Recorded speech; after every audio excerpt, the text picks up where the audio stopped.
Y'all, this whole thing with the former Arizona Cardinals GM Steve Keim and his alleged relationship or involvement with a gentleman by the name of Mohammed Khalil. I know I'm chopping that last name up, right? But we need to get into this because a lot is going on, and a few NFL players have lost hundreds of thousands of dollars, totaling up to $1 million. So let's get into it. Make sure to keep watching. And I say former, let's get into, he hasn't been the GM of the Arizona Cardinals since he stepped down in 2023. So it's been a while. He's been doing kind of like some other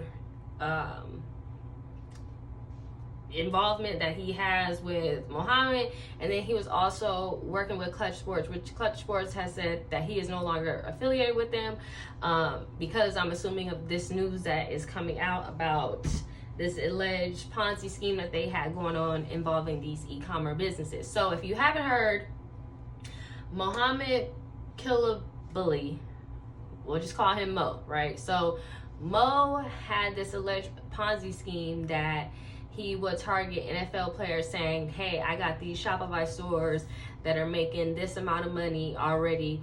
Go ahead and invest in it, and then you'll get your money back in 6 months plus 80% of the store, right? So they're kind of like buying a company and then taking it over, but they're showing them these Shopify stores that appear to be doing successful, but they're all fake stores.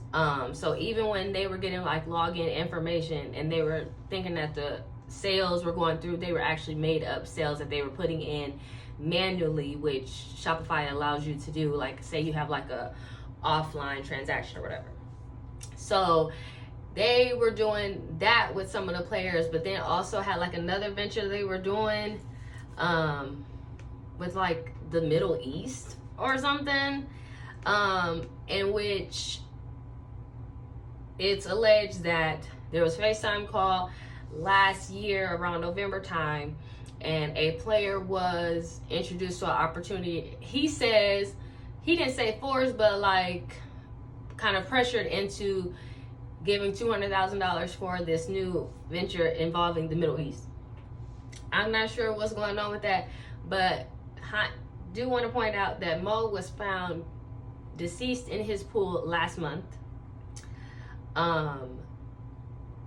Steve Keim has not said much about this. When the Barron, who really originally broke this news back in July, when they broke the news, they said that they had originally not gotten much from Steve Keim, and then he said something like in a text message and was like, okay, Mo said it was cool that I talked to you, blah, blah, blah, and then kind of messages kind of ceased after that. So I don't really know what's going on with that. I know that he removed his bio.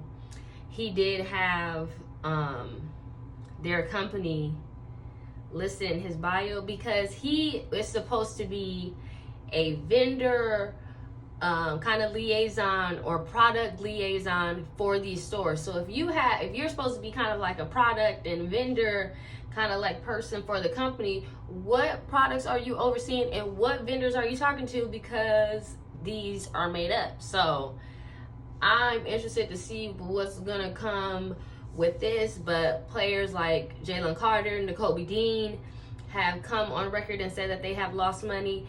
DeAndre Hopkins even chimed in and was speaking to the alleged character of Steve Keim, stating that he lost out on like $13 or $14 million because if you remember, DeAndre Hopkins was suspended for 5 or 6 games because he tested dirty, and he says that Steve Keim allegedly has something to do with this. Now, this is all alleged. I don't know because nobody's been charged, but the dots are connecting and they are not looking good for Steve Keim. Now, and I say the Arizona Cardinals have nothing to do with this because they have their own stuff going on. Their schedule is treacherous, which I'm going to get into that because that's another video that I did not was able to record because of this mic. And we're gonna break down, going division by division, what I think their win-loss is going to be. And I'm starting off with the Arizona Cardinals because I haven't made this video, and because obviously because I live in Arizona. But yes, I am interested to see, because the Arizona Cardinals, they just fired one of their executives for gambling. So I don't know if this is part of the Steve Keim tree and this is somebody that needs to get up out of there, which I need to do some research on what his name was.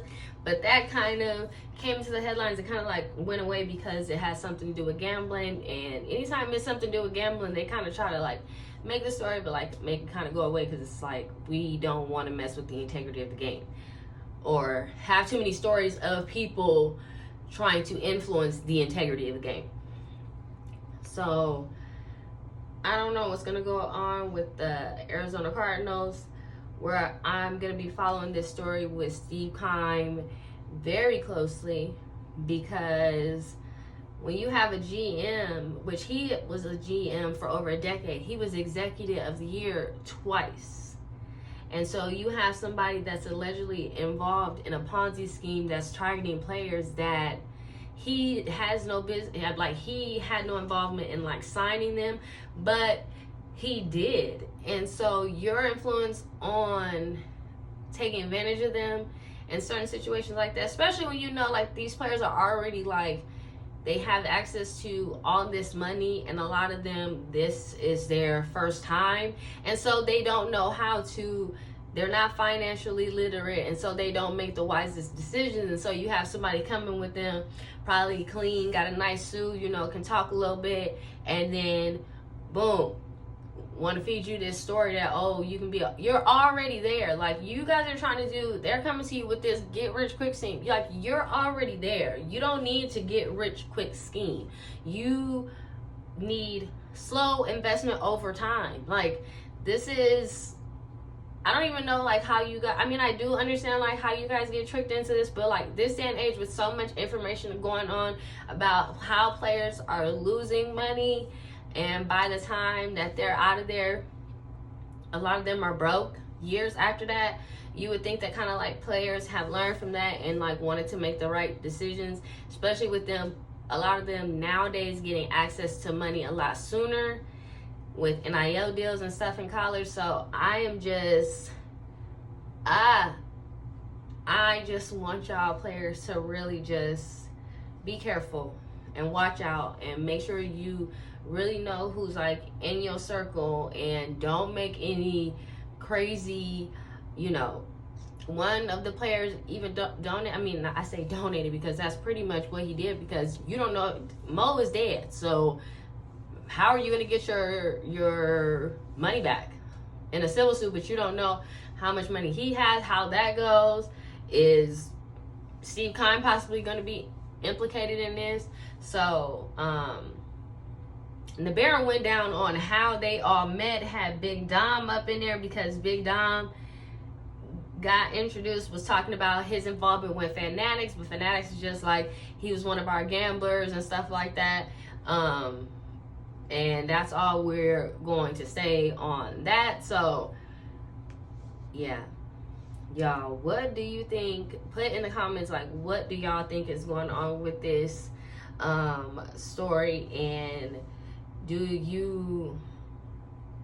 what is y'all's take on like Steve Keim's involvement in all this? I think this is very interesting, and this, like a lot of stories sometimes, that doesn't get the push that it needs, because this is a Ponzi. You're taking money, saying, oh, $50,000 here, and you're just facilitating, robbing Peter to pay Paul. And it worked ever so long until you weren't able to pay people no more, and then stuff hit the fan. So I don't know. More to come on this, but yes, y'all, I gotta get started because we're gonna start on the Arizona Cardinals. So yeah, y'all, I'm gonna get started on our divisions, and we're gonna get started with the Arizona Cardinals. So I will see y'all in the next video.